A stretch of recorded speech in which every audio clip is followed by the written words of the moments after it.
In 1898, Daniel Plainview is doing some prospecting in New Mexico when he finds silver. Excited, he puts some dynamite to create a bigger hole, but when he re-enters it after the explosion, he falls and breaks his leg. This isn't enough to make him give up though. He puts the silver inside his shirt and climbs out while dragging his broken leg. Then he drags his body through the dirt all the way to town to sell the valuables he has found. In 1902, he has changed to the oil business and started his own drilling company. While drilling in Los Angeles, an accident with the machinery kills one of his employees and leaves an orphan baby. Daniel decides to adopt him as his own son, H.W. Plainview, who becomes his nominal business partner. From then on, Daniel goes from town to town with a heartwarming speech for people to choose him other big companies when it comes to leasing their land for drillings, using his son to convince them he is a family man that works with honest local workers and doesn't cause trouble, unlike corporations.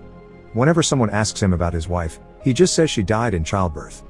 One day in 1911, Daniel is approached by Paul Sunday, a young man that claims his family's property in Little Boston, California has oil underground. Daniel tries to get the details out of him, but Paul proves to be a tough negotiator and ends up getting $500 in exchange for the location of his family's goat ranch, where he swears plenty of oil will be found. Many days later, Daniel and H.W. show up there, pretending they are merely hunting for quail. They meet Paul's father Abel Sunday, who offers them his hospitality, including some water and some goat milk, brought to them by one of the daughters, Mary Sunday. While setting up camp, they also meet Paul's twin brother Eli Sunday, a pastor that promises to bring them dinner. While investigating the area, they discovered Paul had been telling the truth and there is oil in his land. Daniel thinks this is a great spot to build a pipeline, take it to the beach, and strike a deal with Union Oil, therefore avoiding the costs of railroads and shipping. Later, after having dinner with the family, Daniel tells Abel that he wants to buy his land because he loves hunting for quail and his sick son needs the fresh air. He offers him a very lower number, but Eli knows about the oil and asks for a bonus, $10,000 for his church. Daniel changes it to $5,000 and only if the business goes well, then pressures Abel into accepting it. The next day, Daniel goes to see a realtor to ask for information about all the landowners around the Sundays so he can look into buying them as well. He also calls his business partner to tell him to bring all his employees to the area to start working. H.W. begins spending time with Mary and learns that his father hits her if she doesn't pray. As days pass, the business slowly but surely begins growing. Daniel manages to buy all the surrounding land except the one belonging to William Bandy, who wants to speak with him face to face. Daniel thinks it's all a ruse to get him to offer him more money, so for now he ignores him, thinking he'll come himself asking to sell if he thinks nobody wants his place anymore. He also gives the local town a speech about how oil drilling equals an opportunity to grow, because his employees come with their families, so they'll start schools, wells, new roads, and lots of cultivation, and all of that means employment. After days of building, the well is ready to get started. Eli comes with his church group to give all workers a welcome, then he has a talk with Daniel, requesting to bless the well before the drilling starts. Daniel accepts, but when the time comes for the opening, he offers a few words with Mary by his side, including a quick blessing, and never allows Eli to participate as well. H.W. is the one to pull the lever and the driller begins working without issues, so afterward the town has a big celebration. Right in front of Abel while he is eating, Daniel talks to Mary and promises her dad will not hit her anymore. Not too much time passes before one night, there is an accident in the well and they lose an employee. Daniel scolds his men for not warning each other correctly when someone goes down there, then makes sure to safely put away his possessions in a chest. The following morning, he goes to the church to talk to Eli and sees him give one of his sermons, which is quite dramatic and even includes some miraculous healing of an old lady's arthritis. After the mass is over, Daniel asks Eli to say some words when they bury the employee and to make sure his possessions reach his family, which Eli agrees to, but they still argue over faith. Eli thinks it is dangerous for the men to work on an unblessed well, but Daniel refuses to give time out to his employees to go to church and their free time should be spent resting so they can work 12-hour shifts. The church is also going through renovations because Eli has more followers now, so they are building a bigger space. Many days later, the workers find a gas leak that causes an explosion. H.W. is there when it happens, and Daniel rushes to rescue him before the fire begins, but by the time they go back to the house the damage has already happened. H.W. is now deaf. The drilling tower eventually crumbles down, but the fire continues, so the next day they use dynamite to put it out, because it forces the burning fuel and oxygen away from the fuel source. That night, Daniel sleeps cuddling his son. But as days pass, H.W. continues to stay in bed depressed, so Daniel begins working on finding him a teacher from the city. Sometime later, Eli approaches Daniel in front of his employees and demands the money he owes him. Daniel answers by slapping him and throwing him on the ground, hitting him as he calls him out for not healing his son as he does with his believers. He also drags him by the hair and drops him on a pool of oil, telling him not to even try to ask for that money. Later in the evening, while the Sundays are having dinner, Eli gets angry with Abel for having let Paul tell strangers about the land and for trusting Daniel, even going as far to jump on him and throw him to the floor while insulting him. Days later, a mysterious man appears at Daniel's door claiming to be Henry Plainview, Daniel's half-brother from another mother. Daniel doesn't believe him at first, thinking he is just here for the money, but Henry proves himself by showing him a letter from their sister where she tells him their father died 3 months ago. Henry tried to do some drilling in the past too, but never was as successful as his brother. He also got into some trouble and was in jail for a while. After Daniel puts HW to sleep by making him drink milk mixed with liquor, the siblings share some cigarettes and Henry swears he hasn't come for the money or any favors, he is just looking for honest work, and Daniel allows him to stay. They spend the evening drinking and sharing their pasts, although Daniel keeps many details to himself. He does admit he is very competitive and doesn't want anyone to succeed because he hates most people. That same night, HW starts a fire inside their house. Henry wakes up just in time to put it out and HW tries to run away, but Daniel goes after him and catches him before he can escape. The following day, Daniel takes HW with him to board a train, pretending they're going on a trip together. When the train is about to leave, however, Daniel tells him he needs to have a word with the conductor and gets off, leaving the kid alone.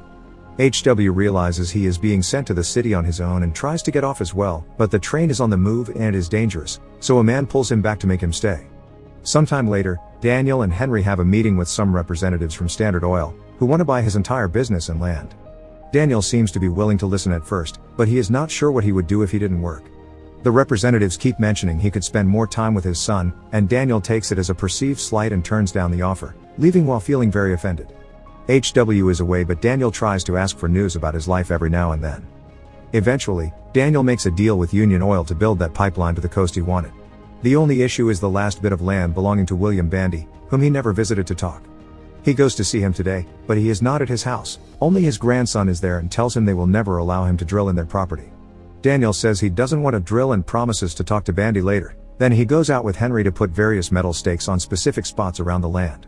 After an afternoon spent swimming with his brother, Daniel tells him some stories about their old neighborhood, and Henry's answers make him suspicious.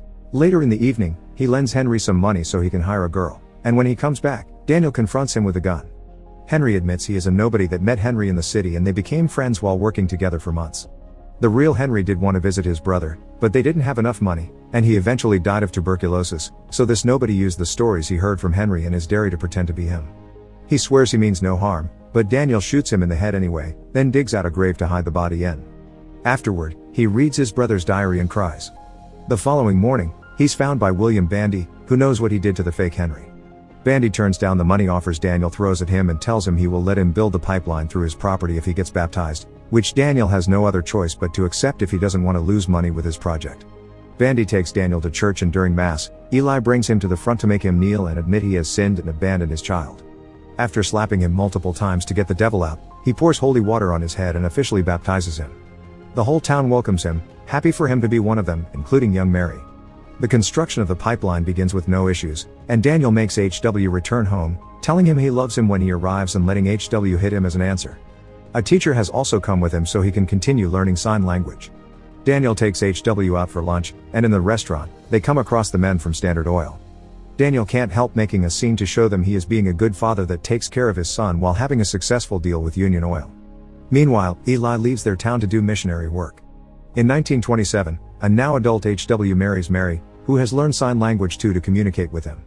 Daniel is rich thanks to his oil pipeline business and lives in a mansion with servants, and one afternoon, HW visits him together with an interpreter.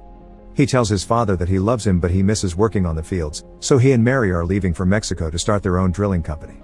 Daniel isn't happy to hear this, claiming this makes HW his competitor, no matter how his son denies it is not like that. He also keeps using demeaning vocabulary to refer to his sign language and demands HW to use his own words, so he repeats he's going to Mexico with his own voice.